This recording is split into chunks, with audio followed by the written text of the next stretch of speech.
9. Ignition sequence starts. 6, 5, 4, 3, 2, 1, 0. Was chief of Project Blue Book at the time, and the name Professor Adamski, he had a title then, wasn't new to me. He and some of his followers have been showering the Air Force with photos of flying saucers. Letters by the gross were coming in demanding recognition of the great professor and an analysis of his photos. Welcome to the Alien Pro podcast. Joining me today again is Dr. Bill. Hello. What's up, Bill? Hello. Hello. Hello. See you. Chapter 19. Off they Chapter go. 19. Off they go into the wild blue yonder.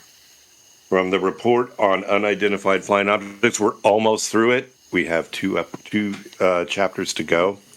And this is one of the more this is one of the more interesting of the chapters, I feel. I'll turn my phone off here. Yeah. What do you think? Well, I'm seeing so to recap what we talked about before, this chapter, the last 3 chapters of this book were added in late 1950s and published in 1960 or 1966. And I think at that time, by Ruppelt, after he had left and retired left his active duty service from the Korean War. And I think these chapters were added in response because of the popularity of the book and the ongoing UFO interest. So these chapters, I believe, and that he was asked to write these chapters in order to sort of walk back what he was saying in the rest of the book. I think he was asked by the Air Force to walk back on his story that he was talking about with UFOs, because as we've seen when we're reading this book, it's a very positive, straightforward, slightly humorous take on UFOs by somebody who I think does a pretty even-handed presentation of what he was seeing and all the sightings and stuff. His demeanor is the add-on chapters. Like you said, he's walking it back, and he's kind of like giving all these reports, and then all of a sudden it's kind of like, this chapter, and we're going to talk about people that have seen Venusians. And that's kind of how, so that was early. I mean, we were all the way up to 56. Now we're kind of to 52 talking about this. It's kind of interesting. I don't know for what reason he added, all of a sudden added these 3. Well, this wasn't something that he'd added in the previous book. I think Adamski, I think he wrote a book. He did write a book. He did. He wrote a couple books. Yeah. I think. And I haven't brought those up. So he was talking about, Adamski, Professor Adamski was, I don't know, I think was he a Polish immigrant? I can't remember. And apparently... Yeah, he was, yeah. And he had, one of the things that I saw said he taught philosophy, although he apparently... Well, I don't know if he taught, I don't know if he was an instructor. He talked philosophy. Taught it. I don't know if he taught. I don't know. He taught it at a school, or I'm not sure what the context was. But yeah, he wrote 2 books. He wrote Flying Saucers Have Landed and Inside the Spaceships. And they, at that time, the time of this printing, they sold over 200,000 copies. He was a big deal back then. Oh, he was huge. He was huge. He had a little diner down in he may have worked Mount Palomar. He might have actually done some work at the observatory, and at the bottom of the hill there is it's still there. There's a campground, and the campground, I'm looking to see what it's called. The campground, pretty impressive footprint in the back country in the years after World War II. especially sort of a black belt in the Martian arts. That's what this one reporter is saying. Venusian, not really Martians. Oh, he used to hold late night seminars. He had some sort of like facility down in Puma Valley, UFO centers, history of UFO and Valley Center. Nope, that's not it. Oh yeah, here it is. He used to maintain a post office box on Palomar Mountain, and he loved the association with the most powerful telescope in the world. The Palomar Observatory has a 200-inch Hale telescope, and he used to have, it's the Oak Knoll campground, which is at the foot of the Palomar Mountain, and it's still there. And he had the building that was still there. He had a hot dog stand or a little diner or something. Ruppelt mentions it. Well, he worked. Yeah, he had a bar. When Ruppelt, when he was first talking about it early in the chapter, he walked into the diner and the guy's just bussing tables and serving beer. Yeah. And then held court, and everybody stopped drinking and listened, and you could hear the pin drop because this guy Adamski started, talking about his story. The tale. Yeah, the tale about how he met a Venusian.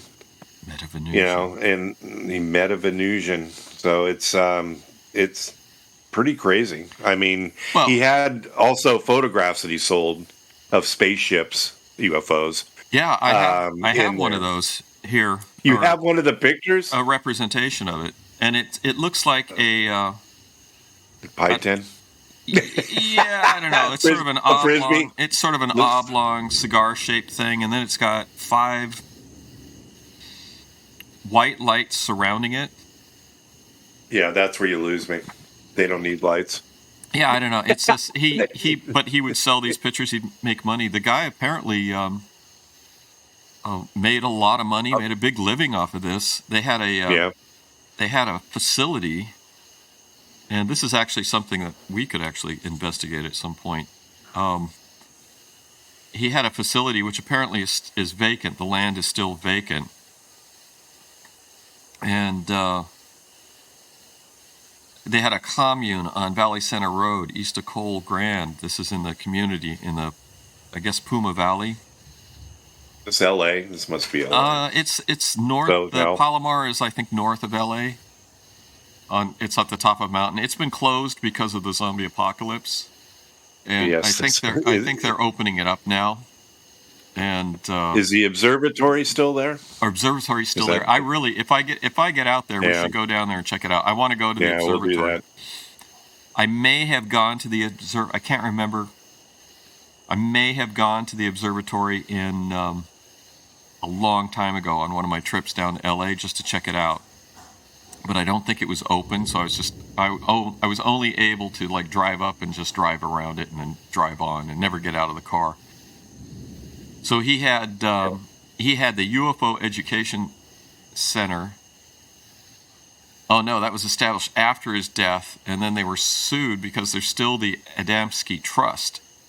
So anyway, but he made a lot of money. Was a very popular lecturer and writer.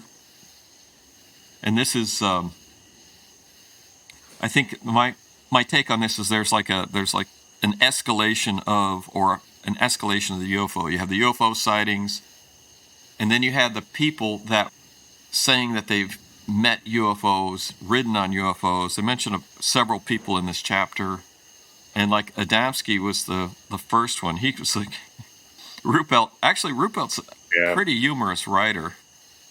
And he's talking about sort of the competing UFO encounter people, and they're and there was they were profiteering. I mean, it seems. Oh yeah. I mean, and people really want to see this stuff, and then so then you had that, and then you had the next thing that we saw was the abductees. So in the Barney and Betty Hill, and then other people that were following that path. And one of the things, what's that? I feel like Barney and Betty Hill's probably the most, I don't want to say legitimate, but the most believable because of some of the facts that came to light. I'm Yeah. keeping an open mind on all this stuff. I mean, I don't know what to believe at this point, but I'm keeping an open mind. Some of the stuff that I've seen, if I find intriguing. Yeah. So coming back to this, Adamski. Adamski. Hey, do you want to do your commercial? Okay. Orion BCS Card Services is our latest sponsor. Do you own a business and take credit cards for payments? Are your fees higher than you'd like? Not sure? Want to find out? If your answer is yes to any of those questions, check out Orion Bank Card Services. So visit orionbcs.com and let them begin the process towards saving you money to help you realize your financial goals. Once again, visit orionbcs.com and contact them today. All programs of Orion BCS are subject to terms and conditions. Visit orionbcs.com for more information. And there we have it. And our latest sponsor. We're back. We're our latest sponsor. So yeah, we got another one coming. We're not allowed to talk about it yet, but is that 2 weeks? I think we got about 2 more. Yeah, it's that one. Yeah, the fun one. So yeah, this will be a little more fun. So Ruppelt talks about they had competing people that were talking about the abductees. Adamski, though, was surprisingly popular. And what I find is interesting is like with us growing up, I never heard anything or saw anything about this guy before. But it was in 52, and we just started reading. I mean, I don't think it was because it didn't come up. Well, yeah, it was before publicly, and it wasn't in any of the books that we Chariots of the Gods and all the others that we read related to the subject when we were younger. Yeah, I don't think it was. And he died. Wasn't in our. He died in 1965. So this was. How old was he when he died? He was 74. He made it pretty far. And he's what? He is buried in Arlington National Cemetery. Well, what? Military? Yeah. I didn't hear anything about him being ex-military. See, they didn't say anything about that in here. Well, that's what it says. That's what it says here in the on the Wikipedia page. It says resting place is Arlington National Cemetery. Well, Ruppelt's his chapter doesn't mention anything about his past and that he was in the military. Yeah, that is interesting. Something we should look into, see who he was. Maybe he's a spook. It's Prussian Kingdom of Prussia. Yeah, he wow. could have been. He was a spy. Okay, he was beginning in age 20. Was a soldier with the 13th U.S. Cavalry Regiment K Troop fighting at the Mexican border during the Pancho Villa expedition. Wow. What? Yeah. What year was that? 1913 to 1916. Holy moly. I didn't have any idea that he did that. That was crazy. That is so cool. It's funny, Ruppelt didn't even mention that in here. He might not have known. Wow. Well, he's supposed to be doing his due diligence and research with being who he is. One of the things your biological dad was a retired captain in the Navy, and do you know? Used to be the rules. I don't know if they are still in place, but a Navy officer that achieved the rank of captain could be buried in Arlington. I didn't even ask where. It's funny. I didn't even ask where he was buried. Maybe I'm sure. Yeah, he might be. Maybe they had a preferential place, but I ran across that somewhere. So it's like, that's a. If you're married, does your wife get to be buried next to you at Arlington?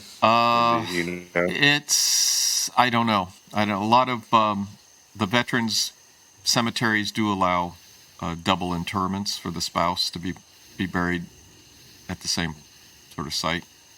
Anyway, because I think he was really close to his wife, so I mean that would have been his. She passed away. I think she passed away before he did, so they're probably in the same place. Yeah, I think they're next to each other. Yeah, so that's why. I'm not. There's so many details of my new life that it's it's hard to That keep you don't straight know. at this point in my life. Well, So, I hear so them, and I then I'm don't. kind of like, file them away.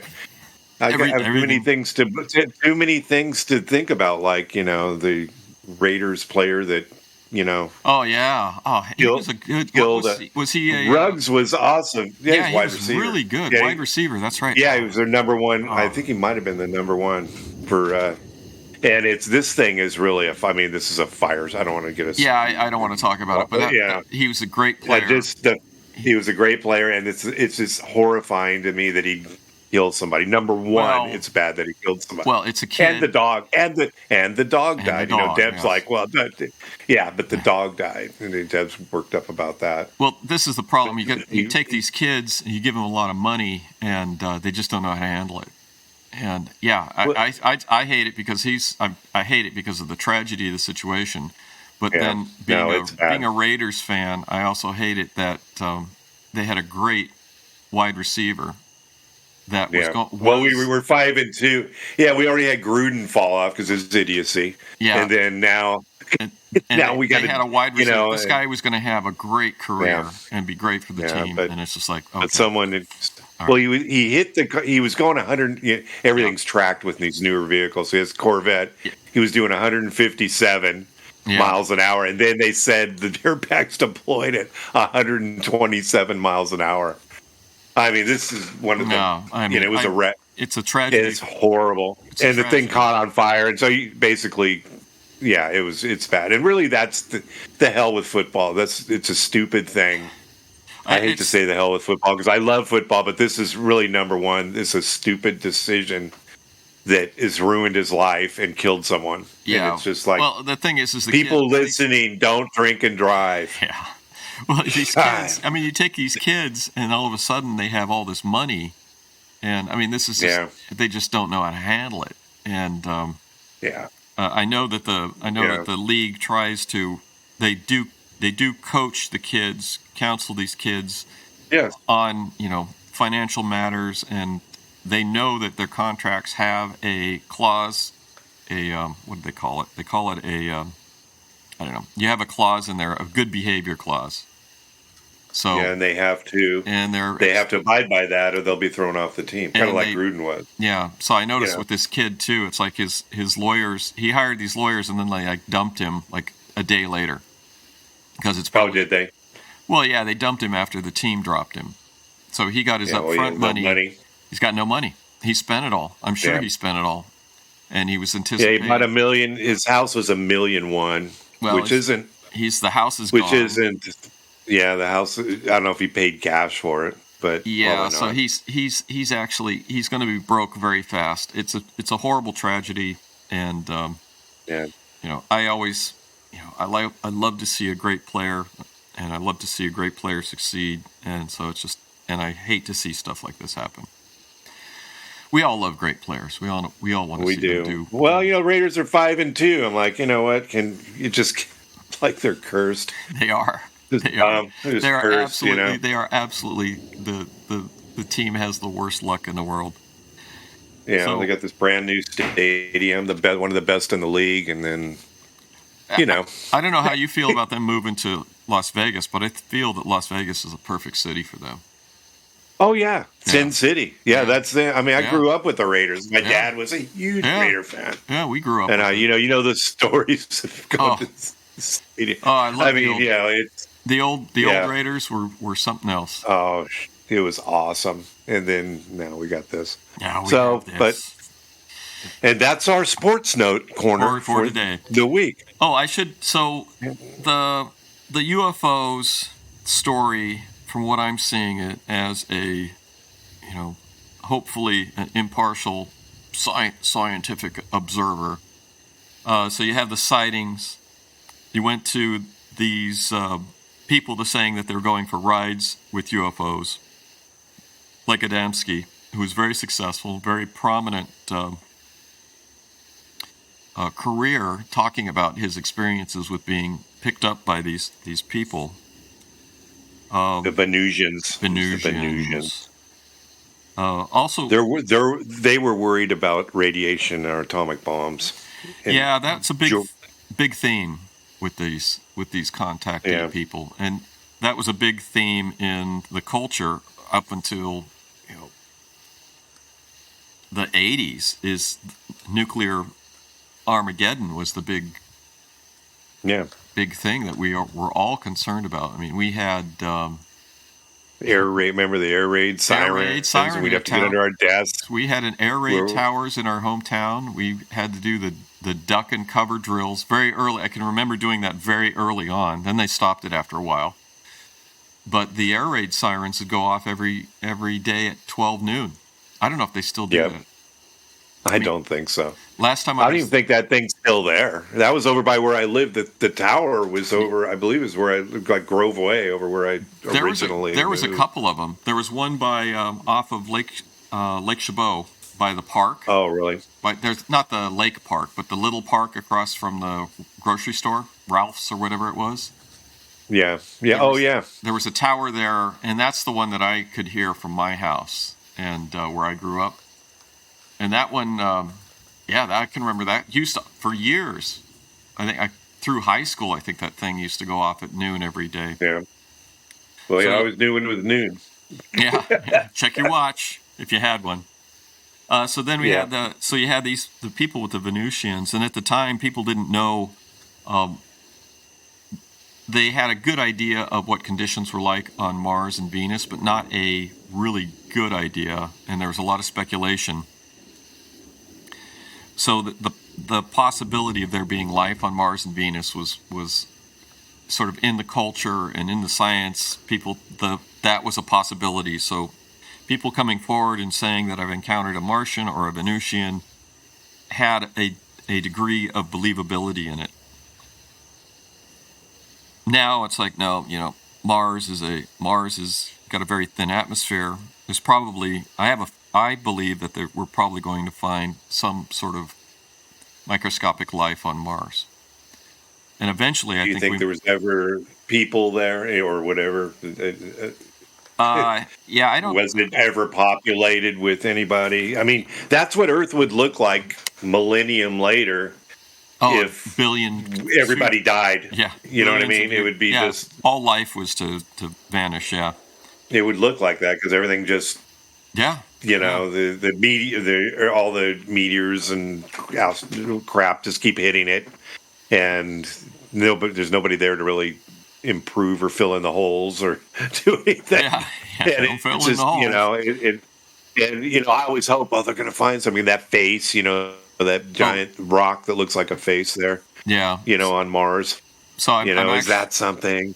Yeah, I'm hoping that I think eventually they're going to find interesting fossils. But I don't think we're going to find anything dramatic. We're going to find like early Precambrian type fossils on Mars, something like that. We'll see. But before we find something like that, I don't think it's going to be found with robots because the robots are just too limited. Maybe coming up with the improved technology, we'll be able to get robots that can actually do as good a job as a person walking around and looking at stuff.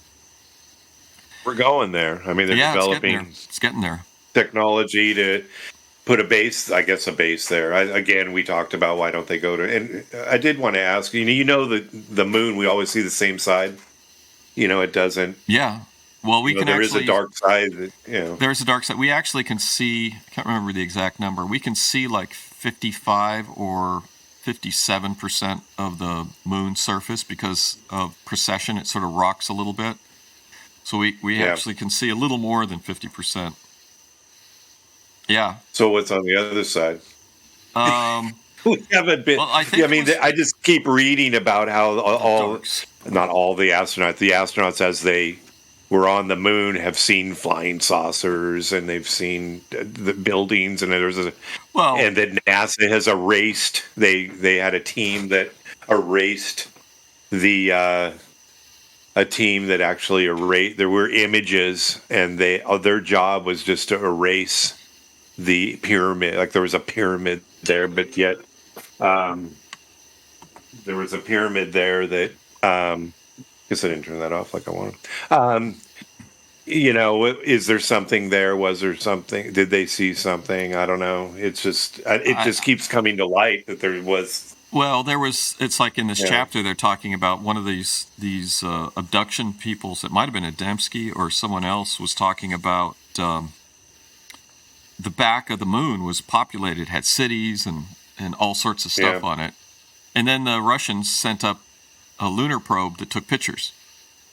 So if you look at a map, if you We've look at seen pictures. there are still, Yeah, and okay. the NASA missions. There's lots of pictures. Well, the Russian Senate did that, and that's why when you look at a map of the dark side of the moon, most of the major craters have Russian names. It's because they photographed it first. Interesting. Yeah. Oh yeah, he's got his 200,000 copies. He sold his books. So I was talking about the escalation of sort of this process. You had the saucer sightings, and then you had like Adamski and these other people where they're seeing saucer visitors. And then the next thing that come up was the psychic communication of people that were having psychic communication with space aliens and saucers, like the Solar Light Retreat pamphlets, which I got with some of the books that I ordered. Yeah. And I have one Well, of now these. Adamski had a compound. Did he have like one of these following? Did he have one of those weird? I don't want to say hippie-like followings, but people think he would had gather in there. Yeah, I Remember, think that was so. the thing. Yeah, I Yeah, that think was the so. thing. And then there was also this thing called, I haven't gotten to it. I've read about it, and there's actually a recording of Ruppelt visiting this thing. There's Black Rock in the desert of the Mojave Desert, and it's in Right. one of the documentaries that we've seen on YouTube where they go to Black Rock, and all these people would congregate and tell their stories about being abducted and stuff. We'll talk more about that once I get something in the future. There's a lot of information to cover on this stuff. There's so much information. So the psychic communication, like the stuff that I was seeing, so it's followed sort of a progression. But what's the progression is, except for the abductions, the progression is followed to less evidence. You have the abductions, the saucer visitors. It's like, why don't they? This is something that people used to wish was expected would happen with these abductions, is that somebody would get a piece of technology or something that could prove the existence. And that hasn't happened. And then, of course, you have the psychic communicators. I have one of these great ones which talks about what is this, the spiritual awakening, man's spiritual awakening, Ray Mirror. We do have proof. We've got Velcro and printed circuits. Nobody's making it public where we got it. That's not physical proof. But no, one of the that's the result of physical proof, though. We think. Yeah. We surmise. We don't even know that either. We just could be one of those. We're just really inventive all of a sudden. So one of the things that came up is that, so we sort of recap what we've been covering. So we had the Robertson report, Robertson's committee, which was formed by the CIA to look into whether that was the previous chapter, just the previous chapter of this one, or previous to that, to look at whether or not UFOs were a threat to the United States. And they came up with the conclusion that the UFOs were not a threat. But they also, I think, had a negative, what we saw, they had a very negative, these recommendations that the panel made had a very negative impact on Project Blue Book. What we saw was, I think Ruppelt talked about it in the previous chapter, they basically dismantled the program. When he left, he turned over command to an airman and not even to an officer. Yeah, and then later, and then later, 1960, at the same time that this book came out with the 3 chapters, a book came out, Flying Saucers in the U.S. Air Force, the official Air Force story. After Ruppelt left, the whole sort of system changed to strip. The panel recommended a campaign of national security agencies to strip the UFO phenomena of its special status and eliminate their aura of mystery. and it outlined a program of public education for training and debunking. And that's what we're seeing, I think, with these 3 chapters that Ruppelt was asked to add to his book, asked or compelled to add to his books. And then there was this book by the Air Force by Lieutenant Colonel Lawrence J. Tacker that came out at the same time, where they talk about, the flap says, ever since the public fear about flying saucers, the Air Force has conducted a careful investigation. Here is the authentic story of their long research and findings.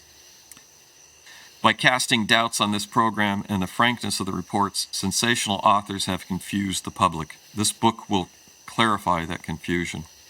And the book's, I've looked through it, the book's pretty interesting, but it's obviously a big push and part of this training and debunking program, which is also... Which book was that? Did you hold it up? This was the Flying Saucers and the U.S. Air Force. I'm not sure. I thought you ordered this or got it. Yeah, you got to look around. I'll have to check it out. You'll have to check it out.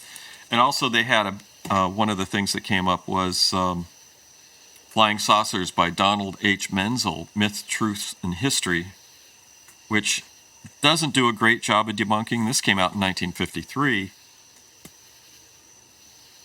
And something I ran across, because we've talked about in this book, Flying Saucers of the U.S. Air Force, they have a statement by Hynek. Oh, really? Yeah, it's a lengthy, and Hynek did a complete reversal. Oh, really? He says, but our wishful thinking will come out, what about all these evidence of flying saucers has been gathered all these years? Let the astronomers alone. Let's just look at the evidence. There's the rub. What evidence? As consultant on these matters to the Air Force for many years, I have seen this evidence, and as a scientist, it leaves me quite frustrated. There is nothing there that any scientist would truly call scientific evidence. So, but then he did 180 later on, which we'll get to at some point. Okay.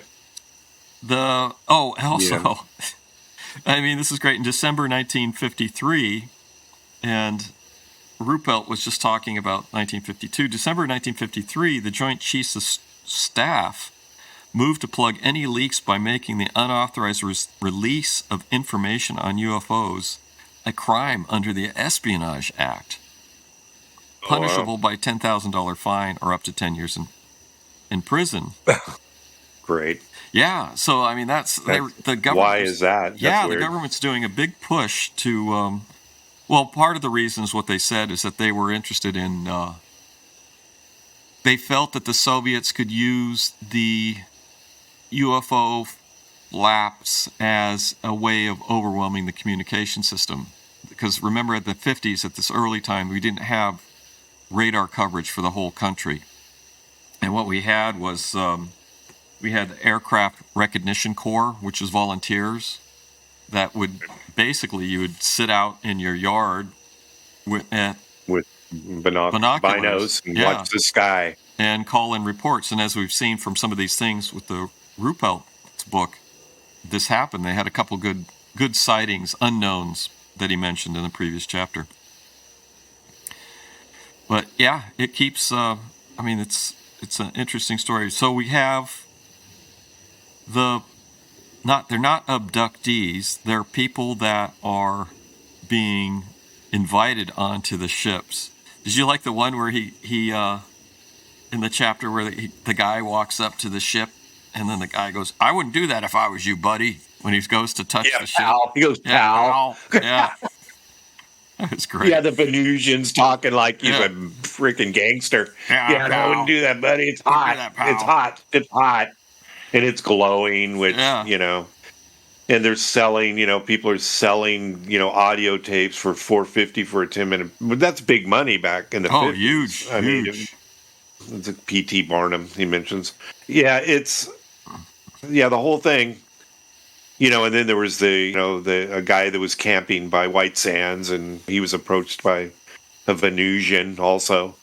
And I'm fascinated with White Sands. I think. Like you said, it's. We don't believe, but it's believable. Well, there was that one sighting that's really stuck with me about the guy that was traveling from point A to point B and saw something remarkable at White Sands. And it was that ship that, Yeah, it landed something in front of him, and he thought it was an exercise, and it was flares, and it's some other stuff. And this is an intelligence officer from the base who has, I mean, it's a solid, interesting report. And it's either some sort of strange natural phenomenon, a possibility. This is one of the things that has come up numerous times, that the Air Force, which they repeatedly deny, have super secret special aircraft that can do amazing things, which if they did would be amazing. But that's one of the things I noticed in that report. That's around that time, and around this time, 1953, when Adamski was becoming very popular and emerging and becoming very wealthy, which is cool, great for him, and doing lectures and all this stuff, selling his pictures. The reports went from confidential to secret for Project Blue Book, which is a big shift. And then in the 60s, I sent you that Look magazine on UFOs from 1967. I sent you a ginormous PDF. Yes. Yeah, and it probably has downloaded into the book section. I haven't seen it. Yeah, it has a picture of Quintanilla, who was Project Blue Book in the 1960s, and a picture of the entire staff of Project Blue Book. It's like 5 people.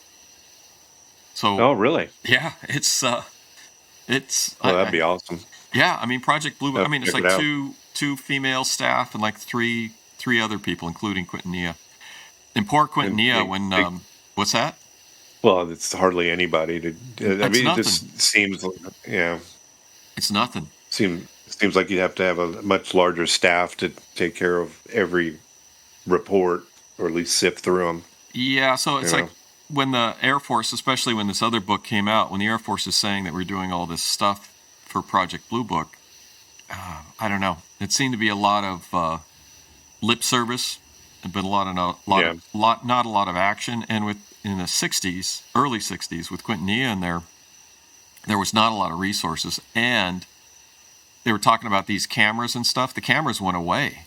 I mean, Ruppelt, they were doing these grids to do things, and these cameras and all this stuff. All the recommendations to sort of document it went away.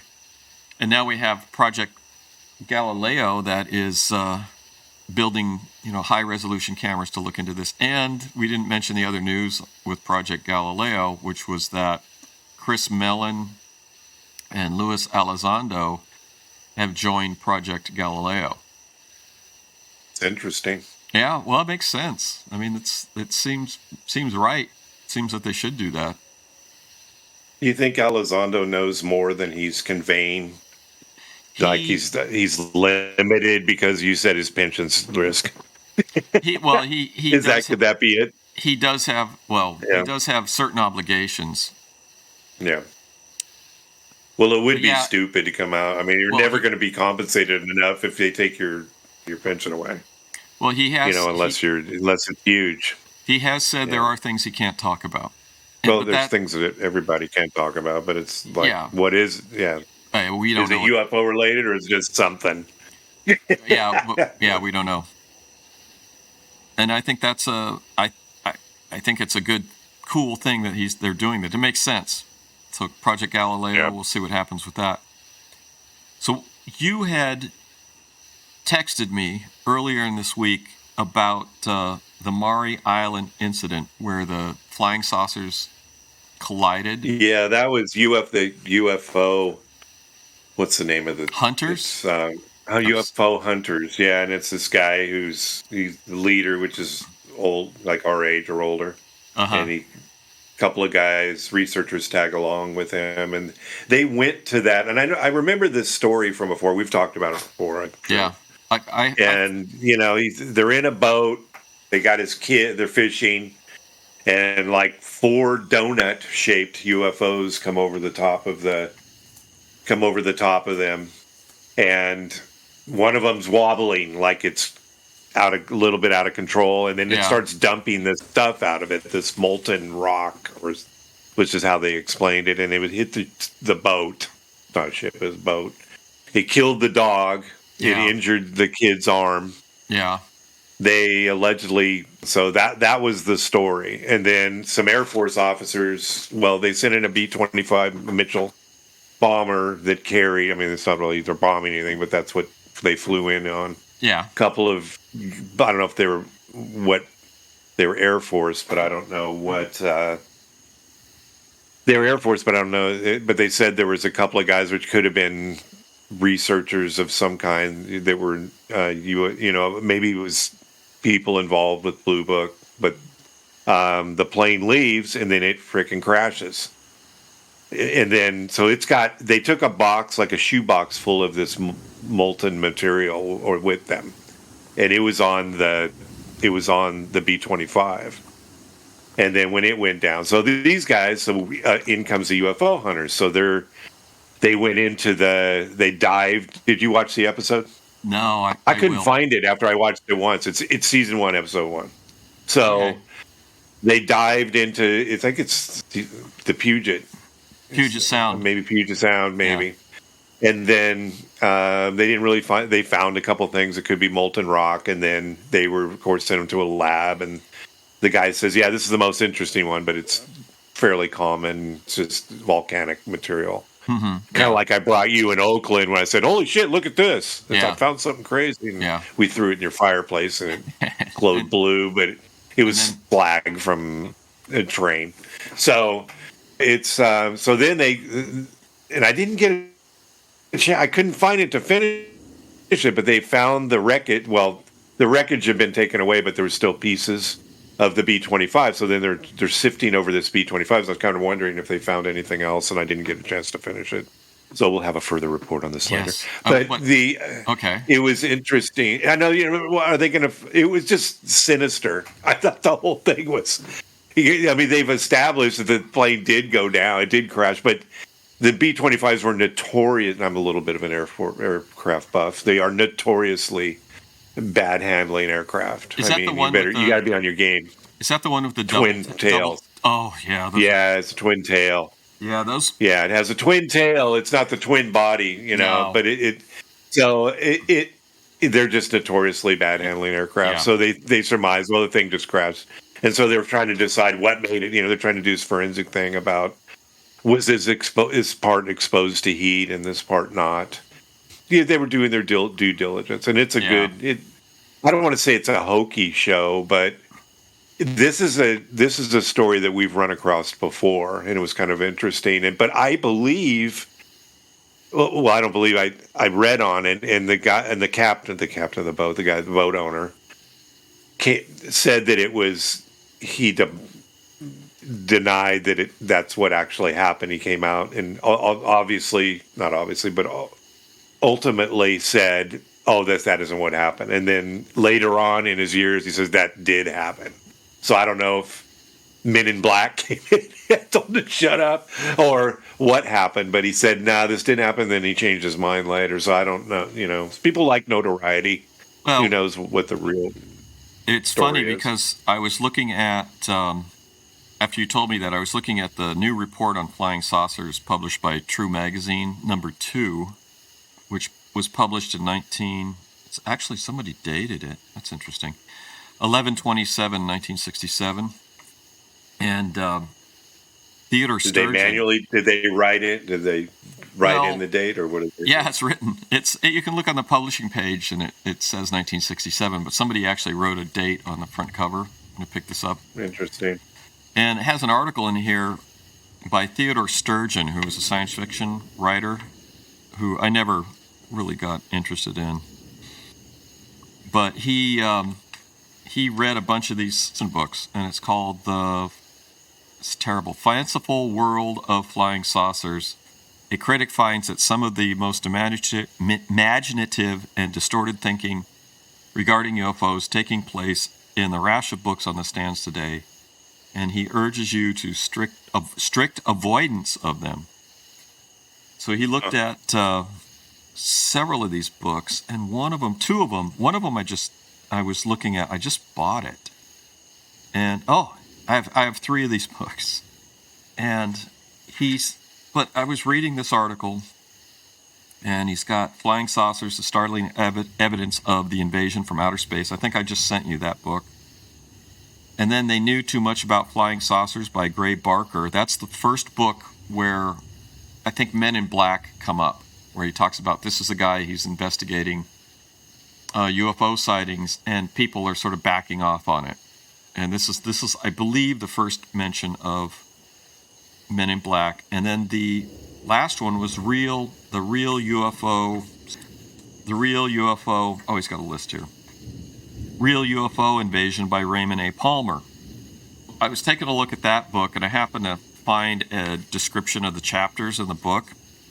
And one of the chapters was, some of these chapters are really good. So this guy Palmer, to give a bit of a background on it, Palmer was the editor for Amazing Stories magazine, and then he became the editor for Fate magazine, which has Fate issue number 1 has the article by Arnold about his encounter with UFOs. Right.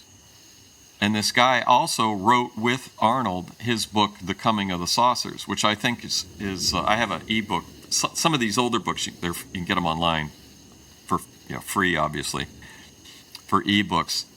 And I was just looking at the Coming of the Saucers book, and chapter 2 is the Maury Island incident where Arnold goes and interviews the guy, Harold Dahl. And that was real interesting. But I discovered that because this book, The Coming of the Saucers, Flying Saucers, and these are summaries. These are stories from Palmer did Flying Saucer magazine. That might be interesting because this is a first-hand account of what happened with the Maury Island, unfiltered and early. So he talks about it. So he finally meets with him. He says, tired and hungry, make an appointment with Mr. Dahl for the next day, but is fairly bursting with curiosity what he would look like. Harold Dahl rapped on my door. Oh, he talked to him. I thought he had spent an hour on the phone convincing the guy to come talk to him. Mr. Dahl stated that he refused to talk about or discuss the matter of his experience. So I thought that this rather strange since so much smoke. Mr. Dahl stated that he refused to talk about or discuss the matter of his experience or flying disc with anyone. I think I was on the line a half hour before convincing him that whether his story was true or false, I had come all the way to talk to him, and doggone it, I wouldn't get back home without an audience. I think we should look into this, and I think this is the really good place to start, is looking at this chapter in Arnold's book. Oh, yeah. But it's the first-hand account of the Maury Island incidents. I think that's where we should start, because that one was interesting because it's like the FBI supposedly came in and looked at it and said it's a farce, and and this one has gone back and forth a couple times. So anyway, that's exciting. Yes, I would definitely watch that episode. Remember season 1? It's the first one, I guess. I'll check it out. But it's interesting. But I couldn't find it. I went to search for it later in another TV, and it was weird. I couldn't find it again. I think it's on YouTube. I think you can find it on YouTube. It was, yeah. It is on YouTube. Yeah, that's where I found it. Well, what's interesting is there's the guy that wrote the book with The Coming of the Saucers is this guy named Raymond Palmer. And he has been noted. He was a editor for Amazing Stories magazine. And Amazing Stories magazine was, one of the big pulp magazines. It was launched by Hugo Gernsback, which the Hugo Awards. Right. And this guy Palmer published a bunch of books called the Shaver Mysteries. And this guy would write these stories about civilizations that lived underground. And the thing that made it interesting and people got fascinated with this was because these stories were written in such a way that the guy claimed that he had personal experience of an ancient civilization that harbored fantastic technology in the caverns under the earth. So you talk about I know one of your favorite things is the Hollow Earth stories. Yes. So this guy... And it kind of, and I'm going to cut in real quick, this ties into that. We did our underground bases episode. I did that with Kevin. Yeah. But there's that base in Nevada where it's a submarine base in the middle of Nevada. And you were talking about the guy tunneling with the grays and the books that you were reading. Yeah. Yeah. So in this book, The Shaver Mysteries, he goes, Chapter 1, City of the Titans, he goes, just part of it, he says, Sub-Atlan is just below Atlantis, while Teen City is located at the center of Mu, at a great depth below Sub-Atlan. The walls of the great cavern in which Teen City is located are hardened to untellable strength by treatment with ray flows, which feed its growth until it is of great density. There are many other cities which grew through the centuries to vast size, but none so great as Teen City. Some are abandoned, but all are indestructible, their cavern walls too dense to penetrate or to collapse. And this was, these were hugely popular stories, and apparently the sales, like Amazing Stories, just went through the roof. And Ray Palmer was the guy that really promoted the stuff, and he's apparently was a big booster of UFOs and UFO stories and things like that. And he was a competitor, I think, with John Campbell, who wrote Who Goes There, which became the movie The Thing, several movies The Thing. Oh, yeah. Yeah. Anyway, it sort of all ties together some way or another. Did you know that they're developing a new Thing movie? Based on not another one. Well, John Campbell actually wrote a novel based on the story called Who Goes There. And Blumhouse Pictures, which does horror movies, has licensed the book and the story, Who Goes There, to make a new Thing movie. Hopefully in the next year or so we'll see that. Yeah, it's a great movie. We just watched Tom Hanks. It's called with the dog, the robot. Fitch, I think. How was it? Yeah, and it was good. Only our internet kept cutting out. It's on Apple. You get Apple TV. Yeah. But if we got a Fire Stick, and it's like it kept it was annoying. It's a 2-hour movie. It took us like 3 hours to get through it because it just kept dying. We had to keep resetting it. We don't know why. We're checking the internet and things. But it was pretty good. It was a tearjerker, I have to admit. It was I hate that. It was a real yeah, I don't like it either. I don't like watching it with my wife right there, but I did. And a dog, anything with a dog and a robot and Tom Hanks, you can't go wrong. You just can't. Yeah. It's a good combination. He's great. My favorite movie by him is Castaway. Yeah, that's a good movie. That is a really good movie. Yeah. That's not a true story, is it? No, it's not. Okay. It's a great movie. Too out there to be true. Yeah, he was at the junior college the year before I was there. So I missed him. No kidding. Missed him by a year. You missed him. Oh no, which JC? Chabot? Chabot, yeah. He was there. Oh, no kidding. He was there in the theater program, and I did stagehand stuff in the theater my first year there, and they. The theater program had sort of done a changeover with people, and people would talk about how great the program was the previous few years. But they had a lot of people. So, he was there, and then moved on to do his career.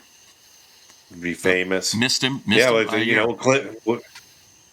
Eastwood came out of our neck of the woods too. He was. He went to Skyline, I think. He went to Skyline High. Yeah, so did Hanks. We definitely. I want to come back. I want to look at the Maury Island incidents in some depth and read that chapter in Arnold's book. How do you spell the Maury? Is it Maury? I'll send you the link for the Maury. book. Maury. I'll send you the link for the book. Yeah, because I think there's something to. I don't want to get too crazy, but it's kind of a weird set of circumstances. It is, and it's gone back and forth because I read one of the things in this book that I just picked up. Ray Palmer's lengthy. There's chapter 6 is Ray Palmer's lengthy rebuttal to Edward Ruppelt's charge in the report on unidentified flying objects that the Maury incident was a hoax. Yeah. Followed by an extract from The Coming of the Saucers, in which analysis are provided of the smelter slag and the mystery material discharged by an unknown craft over Maury Island on 21st June 1947. I will. I ordered that book. Of course, since it's an old UFO book, people charge a friggin' arm and a leg $1 million. for it. Yeah, I got one Well, for. let me. I got one. I got one Let for me cheap. ask. I got one for cheap. It's beat to hell, and I will copy that chapter for you. And the book, but the book may not survive. This thing looks like it's ready to just collapse. But Yeah, I had one of those. One of mine that I tried to, and I ended up putting it in a sandwich bag because it disintegrated. I may do that with The this one. Now, what are the latest book? Is there books that have been published since 2015 or anything that you've run For- across? Is there any later books on For UFOs? UFO, yeah, hang on. Let me look at my extensive Your bibliography. bibliography? Well, my bibliography is, as you know, as I prefer to work from the past on the original Yes. original material and then work forward. So let me. I was just wondering if you've run across anything 2015. as of. I'm looking. Hang on. I mean, we'll get that. We'll get there, but I mean, it's published now that has something to do with the past. Because all the books we're getting are older. Well, what I You have, know. I got a book here called. All right, 2019. You have these books: Dreamland by Lazar, CIA UFO Oh, yeah. Papers, 2019. You have those. Yeah, I was just curious. I mean, we'll get there. I was just kind of wondering what I got if anybody's doing anything now, or if we're just not caring enough about it I haven't. I have one. as a people. I got that book. Yeah, I got a book from 2014 that I picked up at the library book sale by Nick Redfern, Close Encounters of the Fatal Kind. sounds interesting. 2010 by Leslie Keene, that's that lady researcher. UFO generals, pilots, and government officials go on the record. That's a 2010 book. Frank Salisbury, Utah UFO display. Okay, yeah, we talked about that. That's out at Skinwalker Ranch, that area. That's the updated reprint of the 1974 edition. And then 2009, Witness to Roswell is the most current thing that I think I have right now. Then they have that, but I'm sure there's more. I mean, I've been working, you know how I'm doing it. I'm working from the past forward.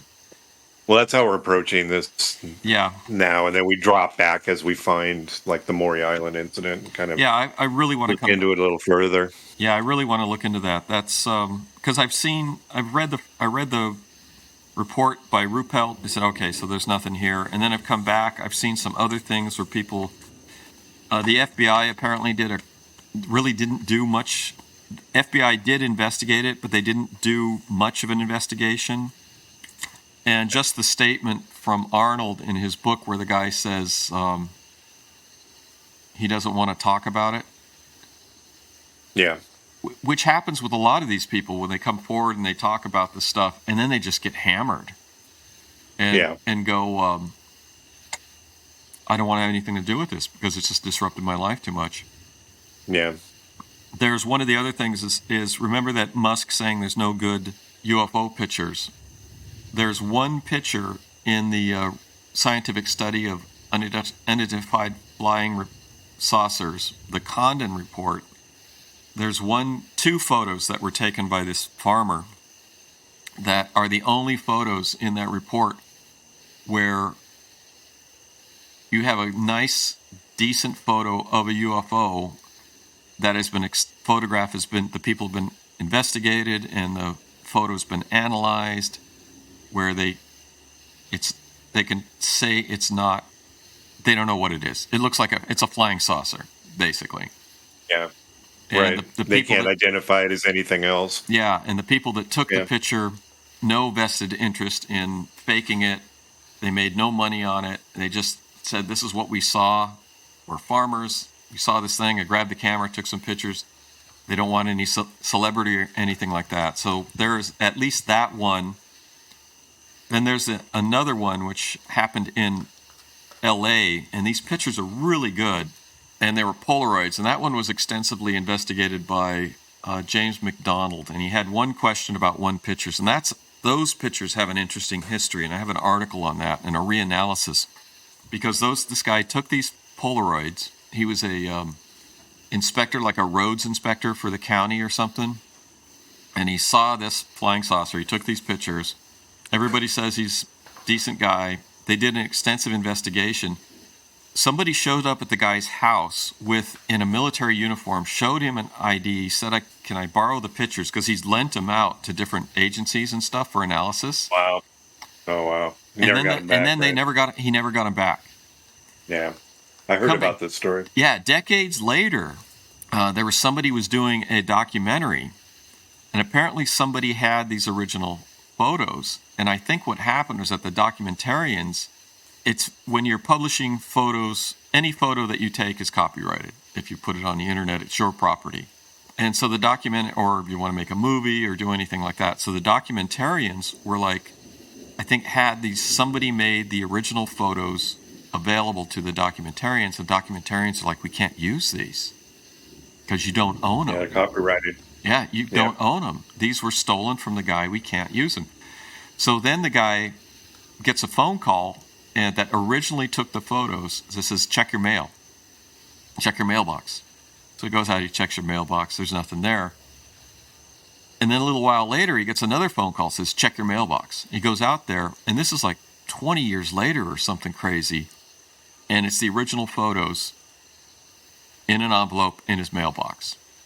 That's crazy. And I actually have an article with the reanalysis of these photos. And James McDonald, Professor McDonald, who gave Quinton Nia a really hard time about Project Blue Book, because Project Blue Book would allow genuine scientists and reporters to go into their files. So McDonald would go there and go through the files and just rage at Quinton Nia about, why aren't you investigating these? Look at this file. Look at what's happening here.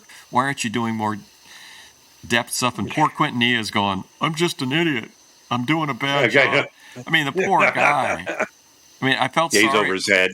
Oh, I just felt sorry for the guy. But anyway, so that's one of the things that I've just seen recently is that there are a few pictures that look good and are interesting and have decent resolution. And you come back to the one, like the one in the Alps where the Italian guy took the picture and lost his job. Oh, yeah. Yeah. I mean, that one bugs me because it's like, I don't know. Everyone's going, oh, you faked the pictures. And the guys, I don't know. Maybe the guy faked it. Maybe. Yeah, it doesn't fit. And then in this Look magazine, which I sent you the PDF, I just ordered one from eBay, original one. It's got a picture from somewhere in South America where it has this cigar-shaped craft flying across, the picture, and it's got a smoke plume coming out of the back. And it's an awesome picture. And I don't know if it's faked or not, but I decided I wanted to get the original magazine because the picture just looks so cool. Anyway, photographs. There's decent ones out there. I don't know what they mean, but that one that the farmers took are very compelling. And coming back on the UFO stuff, the thing that bothers me is there's not a consistency in the shape of the craft. And that, I don't know. We'll see. I mean, if every time somebody saw a UFO, it looked exactly the same, it would be something. But I don't know. We'll see. One looks like a Volkswagen, one looks like a Corvette. It's like they have their sport model. They have the one that, just comes from, because they say larger ones are in orbit, the motherships, and then there's smaller, then there's scout craft, like the 18-inch one where the farmer had in his arm and he had to set it down and flew away.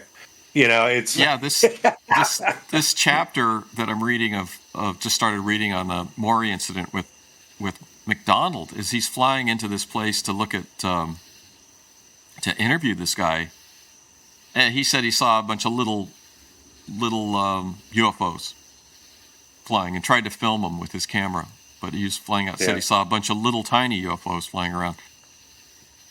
So I don't know. Interesting. I think the Arnold book's worth looking at. And before it's a very early UFO book. We should have looked at that a while ago. And when did that? Oh, that came out in 1952. Amazing. Yeah. You ready to wrap it up, sir? Yes, and we should also look at Behind the Flying Saucers, which has come as a book that was a hoax. There are some shady stuff that happened with the guy that was investigating people. But then it's come back around again where the possibility that there wasn't just one crash in the Roswell area, there were two crashes. And this book... This is the Corona crash. And this book is the Corona crash versus the Roswell crash. Anyway, yeah, that's it. Enough of my ongoing ramble. Awesome. All right. Thanks for listening to the latest episode of the Alien Probe podcast. We welcome comments, questions, or requests to alienprobepodcast@gmail.com. Visit us on Facebook at alienprobe.net, Twitter at alienprobepod, Instagram at alienprobepod. Thanks again to our latest sponsor, Orion BCS. Thanks to our senior producer, Robert Anthony, and thanks again, Dr. Bill, for coming to see us. Don't forget to catch us on YouTube. See you next time. All right. We'll talk about this in a week.